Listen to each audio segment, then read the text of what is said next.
गुरुदेव भगवान आपको प्रणाम। आयुष्मान बैठिए।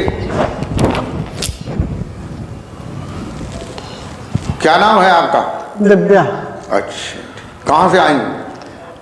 आशीर्वाद से आए तो दिल्ली आशीर्वाद पड़पड़गंज। अच्छा, दिल्ली आशीर्वाद पड़पड़गंज से। अच्छा ठीक, बताइए कैसे आगमन हुआ आपका? मैंने यूट्यूब पे सत्संग आपका सुना था। अच्छा, तो मेरे मन में कुछ जिज्ञासा हुई प्रश्न पूछने की। अच्छा, तो बताइए क्या प्रश्न है? हे मेरे ब्रह्मनिष्ठ श्री सद्गुरुदेव भगवान, आप मुझे ये बताएं कि गंधर्व लोक आपने बताया है और मैंने सुना है पितरलोक भी होता है। तो आप ये बताएं पितरलोक होता है तो वो कहाँ होता है? अच्छा ठीक ठीक, यानी आपने ये आपका ये प्रश्न है कि गंधर्व लोक मैंने सुना है होता है, तो ये पितरलोक जो है होता है कि नहीं होता है, कहाँ होता है? तो ये गंधर्व लोक और पितरलोक दोनों जो है वो जो चंद्र ग्रह है उसके पास में है। और बताइए और क्या प्रश्न है? हे मेरे संत सरोवर श्री सद्गुरुदेव भगवान, आप यह बताएं कि पितर उन्हीं कब का और कैसे प्राप्त होती है? यानी आपका ये प्रश्न है कि पितर लोक में जो पितर रहते हैं उनको पितर योनि कब और कैसे प्राप्त होती है? हाँ जी। देखो, पितर लोग जो हैं वो पितर लोक में रहते हैं और जो मनुष्य शुद्ध आहार विहार करते हैं, शुद्ध भोजन करते हैं और अच्छा जीवन जीते हैं और उनके पाप और पुण्य बराबर होते हैं, माता पिता की सेवा करते हैं, उनको जो है ये पितर योनि प्राप्त होती है। और बताइए और क्या प्रश्न? हे मेरे तत्वों के मर्म जानने वाले, आप मुझे सद्गुरुदेव भगवान ये बताएं कि मृत्यु के बाद कौन का महीना आता है? तो महीने में करण गद्य के समय खाना खिलाते हैं और खाना बना के भोग बना के पितरों को डालते हैं, वो उनको प्राप्त होता है या नहीं होता? अच्छा अच्छा, हाँ, आपका ये प्रश्न है कि जैसे क्वार के महीने में कनगते होते हैं, जिन्हें कनगते गांव में कहते हैं, वैसे शुद्ध शब्द में कर्णगत कहते हैं। कर्णगत माने कर्ण, राजा कर्ण की गति के अनुसार लोग जो है उन्हें भोजन खिलाते हैं, तो उन्हें प्राप्त होता है कि नहीं होता है? देखो, कर्णगते का मतलब ये होता है कि राजा कर्ण थे, उन्होंने सोना दान किया था ज़्यादातर। तो जब वो अपने मृत्यु के बाद जो है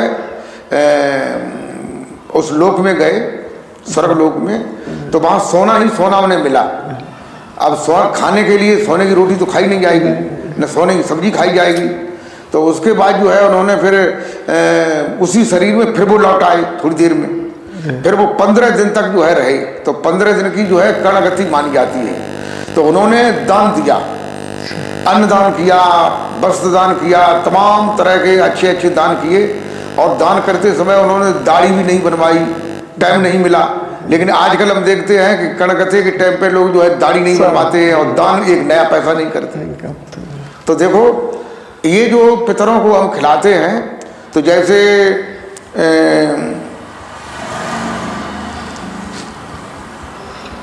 लोग जो है मनी ऑर्डर कर देते हैं, तो मनी ऑर्डर वाला जो है जिनको करते हैं वो नहीं मिलता है वहाँ, तो वहाँ नहीं मिलता है तो वो मनी ऑर्डर लौट करके फिर वापस आ जाता है, उसी को प्राप्त हो जाता है।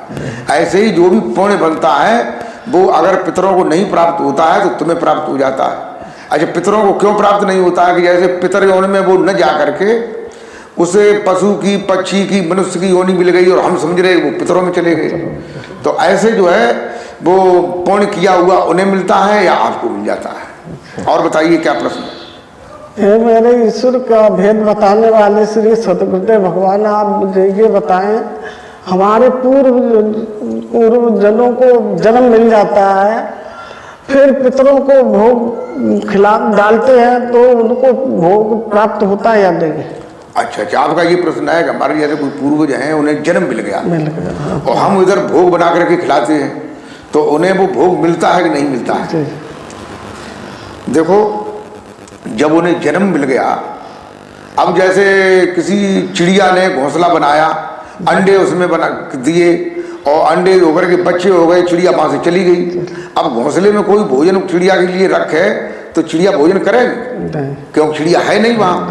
देखो एक बार जो है काशी में रामानंद जी महाराज थे, कबीर साहब के गुरुजी थे, तो उन्होंने जो है पितरों के श्राद्ध के लिए सभी भक्तों से ये कहा कि सब लोग अपने अपने घर से दूध लाइए। तो कबीर साहब के यहाँ तो दूध था नहीं, कोई भैंस गाय थी नहीं, तो वो जंगल में चले गए और वहां एक बहुत दिनों से गाय मरी हुई पड़ी थी जिसका कंकाल कंकाल था, हड्डियां थी और कोई नस नाड़ियां ये कुछ नहीं थी। तो उसके बाद जो है जब वो वहां पहुंचे तो उन्होंने घास जो है उखाड़ करके वहां उसके मुख से रख दी और वो वहां बैठे। तो उनके गुरु भाई लोगों ने सोचा कि कबीर साहब काफी देर से नहीं आए, कहाँ चले गए। तो ढूंढते ढूंढते वहां पहुंचे तो उन्होंने उनसे कहा कि गुरुजी आपको बुला रहे। तो उन्होंने कहा गुरुजी ने दूध मंगाया है, अब ये गाय जो है घास को खा ले और उसके बाद इसका दूध हम दो करके तब लाएंगे। तो उन्होंने कहा ये इसका दूध ये कैसे दूध देगी? तो जो कही कि वो ये दूध देगी एक बार नहीं 100 बार देगी। तो वे लोग आश्रम पे चले गए, गुरुजी से कहा। तो गुरुजी फिर आए तो गुरुजी ने पूछा कि तू कबीरा पागल हो गया, इसके नस नहीं, नाड़ी नहीं, इसके मांस नहीं, इसके जो शरीर में जो भोजन पचाने के खाने के ये सारी चीजें होती वो कुछ नहीं, कंकाल कंकाल है, ये कैसे दूध देगी? तो उन्होंने कहा जब ये दूध नहीं देगी तो ये जिनके मतलब जो है जो हमारे पूर्वज हैं जिनके कंकाल भी नहीं रहे, हड्डियां भी नहीं रही हैं, तो वे मलिदा को कैसे खाएंगे? तो रामानंद जी जो है हैरान हो गए और उन्होंने कहा ठीक कभी तुम ठीक कहते।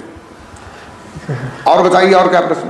बस हमारे प्रश्न का नाम था ये, बस प्रणाम। ठीक है।